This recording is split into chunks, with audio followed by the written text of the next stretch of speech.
menjelaskan terkait konflik SDA. Menurut Paul Moster juga menyatakan bahwa konflik SDA atau sumber daya alam ini adalah hasil dari ketegangan yang disebabkan oleh kontrol atas sumber daya yang bernilai tinggi seperti minyak, mineral yang dapat mengarah pada kekerasan ataupun perang di negara-negara dengan institusi yang lemah. Salah satu pemicu utama konflik ini adalah perebutan hak kepenguasaan atas dasar sumber daya alam itu sendiri. Ketika hak kepemilikan atau pengelolaan ini tidak jelas atau tumpang tindih, maka perselisihan ini mudah terjadi. Selain itu juga ketimpangan dalam distribusi manfaat dan eksploitasi sumber daya alam ini sering menimbulkan ketegangan, terutama jika ada pihak-pihak yang merasa dirugikan atau tidak mendapatkan bagian adil. Kerusakan lingkungan akibat eksploitasi yang berlebihan atau tidak ramah lingkungan ini juga menjadi faktor kunci akan terjadinya pemicu konflik sumber daya alam itu sendiri. Oke, selanjutnya di sini saya akan menjelaskan terkait pendahuluan atau latar belakang dari konflik tanah perkebunan kelapa sawit di Kalimantan. Ekspansi perkebunan kelapa sawit di Kalimantan ini telah menjadi isu yang menonjol dalam 2 dekade terakhir.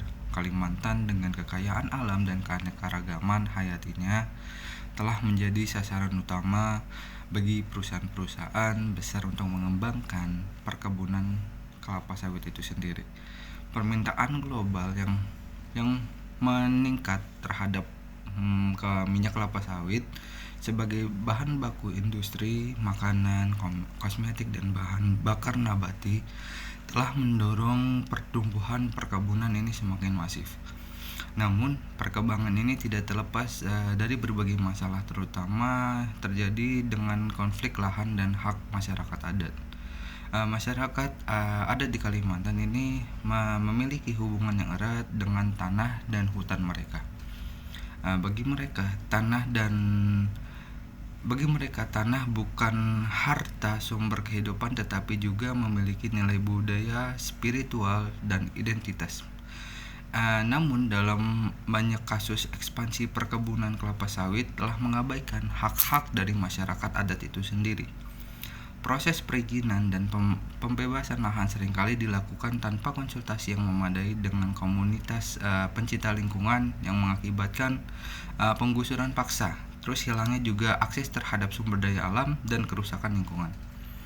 Selain itu juga konflik lahan antara perusahaan perkebunan dan masyarakat adat ini seringkali berakar pada perbedaan pandangan mengenai kepemilikan dan penggunaan lahan. Pemerintah dan perusahaan perkebunan ini cenderung melihat lahan sebagai aset ekonomi yang harus dimanfaatkan untuk meningkatkan pendapatan dan perekonomian ekonomi.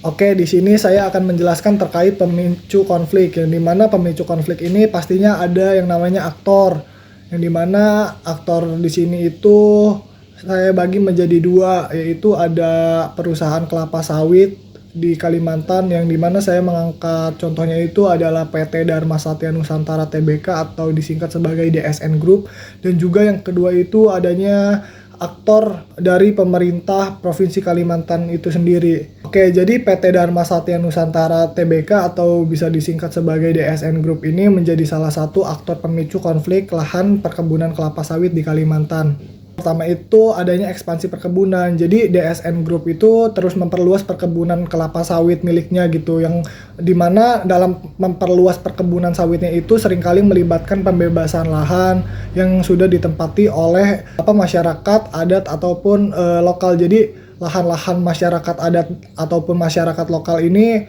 diambil alih oleh DSN Group ini seringkali begitu. Dan juga proses ekspansi ini kadang-kadang tidak memperhatikan hak-hak dari masyarakat setempat, yang dimana harusnya hak-hak masyarakat tersebut itu harus digunakan dalam ekspansi perkebunan ini, yang dimana dari hal tersebut masyarakat lokal dan juga masyarakat adat ini mereka kehilangan akses untuk menggunakan lahan yang mereka miliki untuk mata pencaharian mereka gitu. Yang kedua itu adanya pembagian hak-hak masyarakat adat, yang dimana banyak konflik lahan terjadi karena perusahaan-perusahaan seperti DSN Group ini tidak menghormati hak-hak masyarakat adat ataupun masyarakat lokal yang mana telah lama mendiami dan juga mengelola lahan tersebut. Jadi dalam memangkas lahan milik masyarakat adat maupun masyarakat lokal ini, DSN Group itu tidak berkompromi dulu gitu dengan masyarakat adat maupun masyarakat lokal, yang dimana masyarakat adat ini seringkali tidak mendapatkan kompensasi yang layak atau juga tidak diajak berunding dengan cara yang adil gitu. Ketiga itu adanya dampak lingkungan, yang dimana dengan adanya pembukaan lahan untuk perkebunan kelapa sawit ini seringkali melibatkan pembakaran hutan, lalu juga lahan gambut dibakar oleh perusahaan ini gitu tuh, yang dimana tidak hanya merusak lingkungan tetapi juga menyebabkan masalah kesehatan bagi masyarakat sekitar. Dan juga dampak negatif ini mengubah ketegangan antara perusahaan lokal dan juga penduduk lokal. Oke, mengapa di sini pemerintah Provinsi Kalimantan sendiri itu mengapa menjadi aktor dalam pemicu konflik lahan perkebunan kelapa sawit itu memiliki beberapa faktor. Yang pertama itu adanya izin buka perkebunan, yang dimana pemerintah Provinsi Kalimantan itu memiliki kewenangan untuk mengeluarkan izin perkebunan pastinya kan kepada perusahaan-perusahaan yang ingin membuka usaha di wilayahnya gitu. Jadi terkadang izin ini itu dikeluarkan tanpa melalui proses konsultasi yang memadai dengan masyarakat lokal maupun masyarakat adat di sekitar Kalimantan gitu. Dan juga tanpa memperhatikan hak-hak adat yang emang harusnya itu hak-hak adat itu diprioritaskan dalam pembukaan lahan ini gitu. Dan juga hal ini itu menyebabkan masyarakat setempat merasa terganggu dan juga merasa dirugikan gitu ya oleh pemerintah Provinsi Kalimantan itu, dan tidak diikutsertakan dalam pengambilan keputusan untuk pembukaan lahan itu.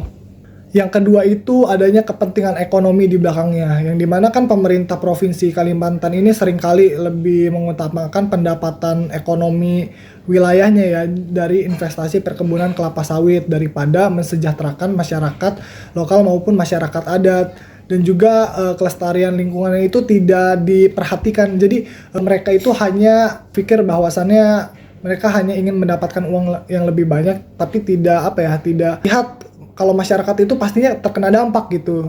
Maka dari hal itu bisa mengakibatkan pemerintah itu bakal cenderung mengabaikan dampak sosial dan juga dampak lingkungan dari pengembangan perkebunan kelapa sawit di Kalimantan itu sendiri. Oke, yang kedua itu adanya incompatible goals gitu, yang dimana incompatible goals ini dari tema yang kami bawakan itu perusahaan dan pemerintah Provinsi Kalimantan itu ingin perusahaan kelapa sawit yang ada di Kalimantan itu terus melakukan jual beli gitu, terus berjalan gitu, jual beli ekspor impornya gitu.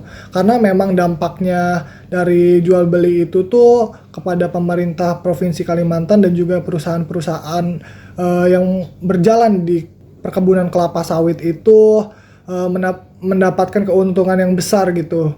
Tetapi di lain sisi itu tujuan dari adanya demo yang dilakukan oleh masyarakat adat dan juga masyarakat Kalimantan hingga organisasi pencinta alam itu adalah ingin Provinsi Kalimantan Timur, Tengah, lalu juga Barat dan Provinsi Kalimantan yang lainnya itu tidak terkena dampak negatif dari adanya kebun kelapa sawit ini. Dan juga masyarakat adat itu tidak mendapatkan keuntungan dari adanya perusahaan dan kebun kelapa sawit ini. Jadi bisa disimpulkan bahwasannya adanya dua tujuan yang emang saling bentrok gitu, saling tidak berkesinambungan gitu. Karena memang dari si perusahaan dan juga pemerintah Provinsi Kalimantan dan juga masyarakat adat atau masyarakat lokal Kalimantan itu memiliki tujuan atau perspektifnya masing-masing untuk mendapatkan apa yang mereka inginkan gitu, atau hak yang mereka dapatkan. Oke, yang ketiga itu ada hostility, yang dimana dalam hostility tema yang kami bawakan itu adalah Konflik ini itu ditandai dengan adanya ketegangan dari masyarakat adat, lalu juga pemerintah Kalimantan, hingga perusahaan-perusahaan yang bergerak di bidang perkebunan sawit, terkait pendirian ladang dan juga kebun kelapa sawit di tanah Kalimantan.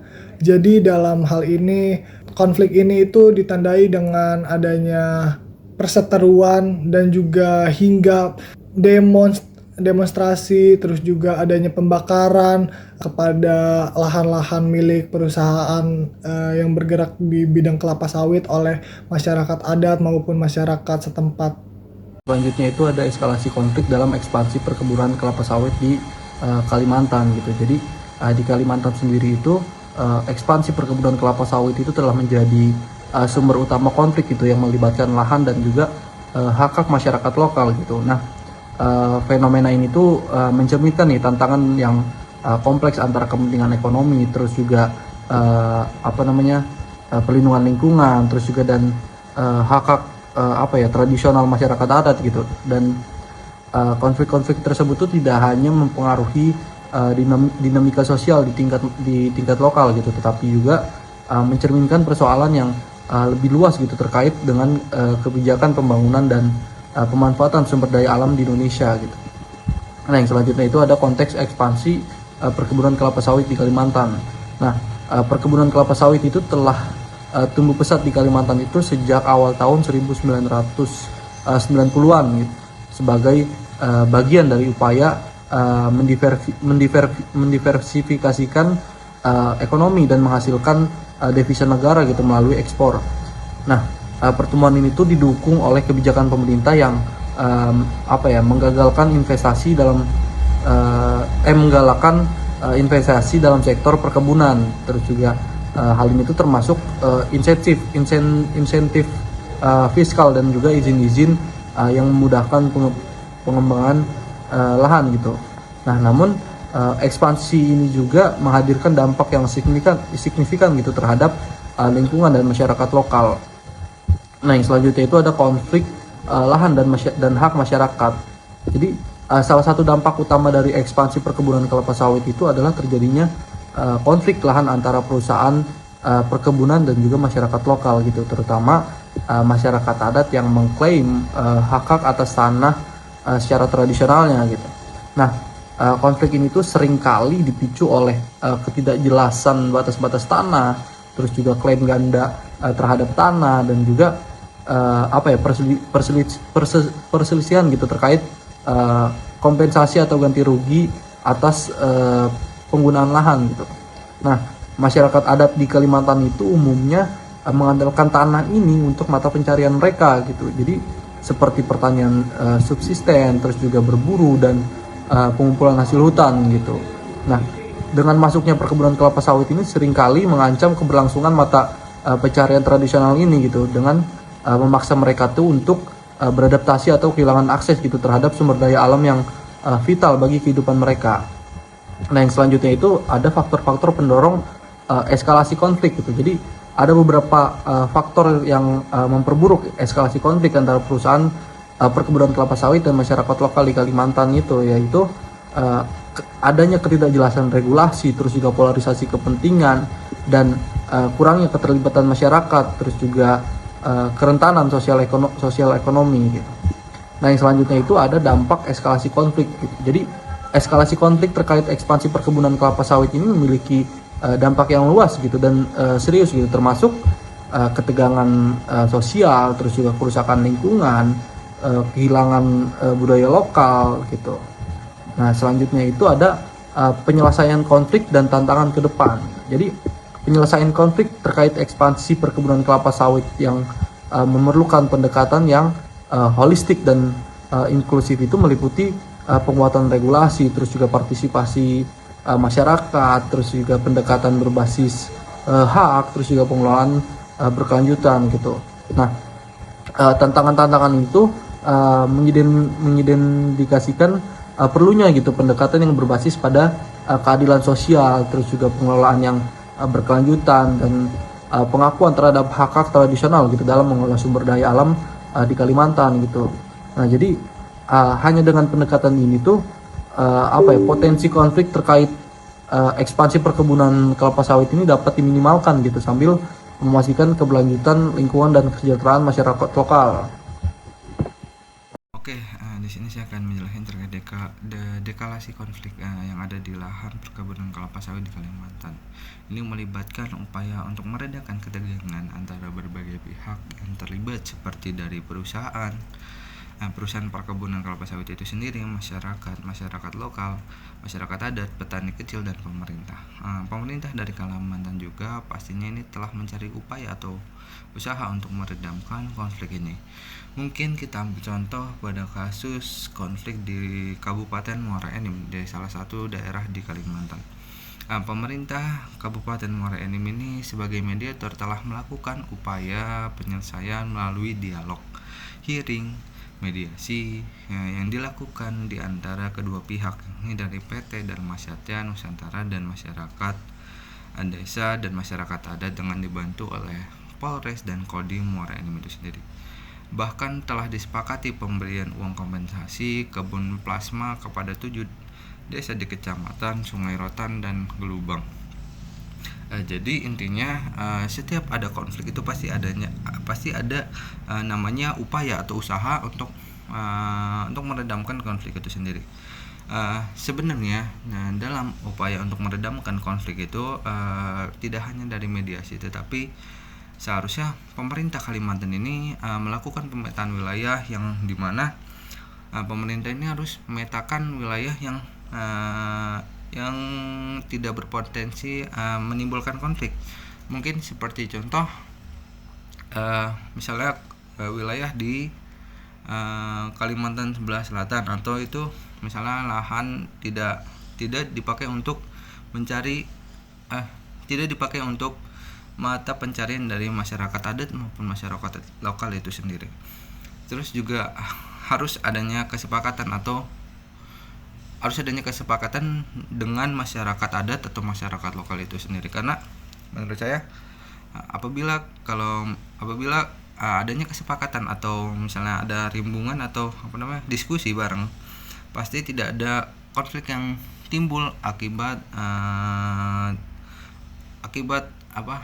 ekspansi dari perkebunan kelapa sawit itu sendiri. Selanjutnya itu ada pasca konflik gitu.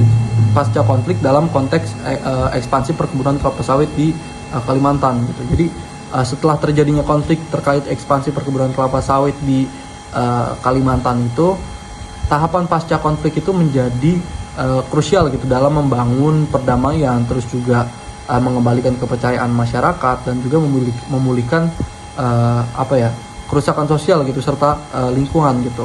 Nah, pasca konflik itu tantangan utama yang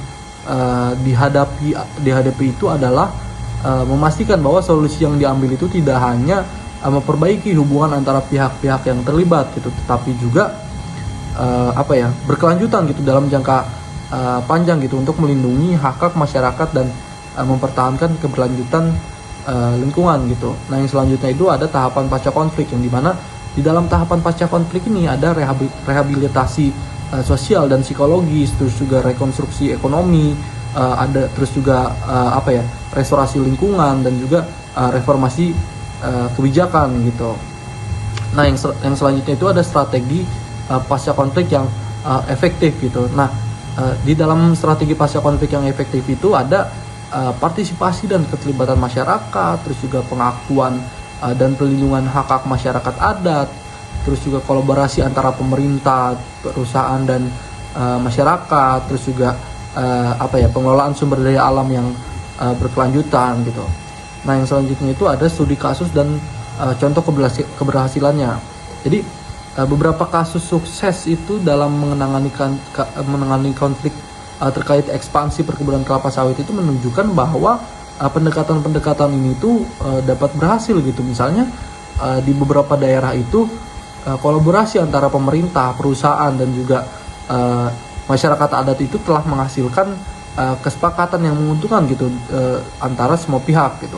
Nah, sambil mempertahankan lingkungan yang sehat dan memastikan keberlanjutan ekonomi lokal gitu.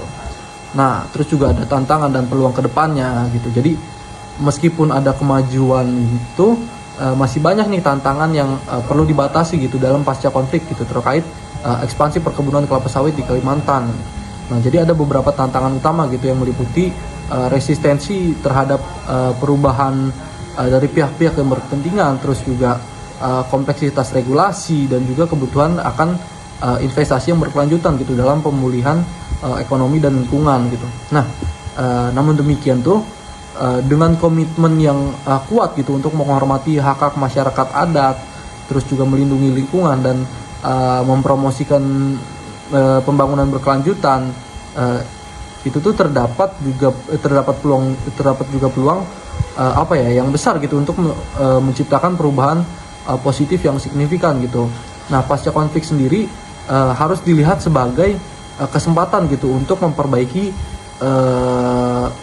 kondisi yang ada gitu dan menciptakan masa depan yang lebih baik gitu bagi semua pihak yang terlibat.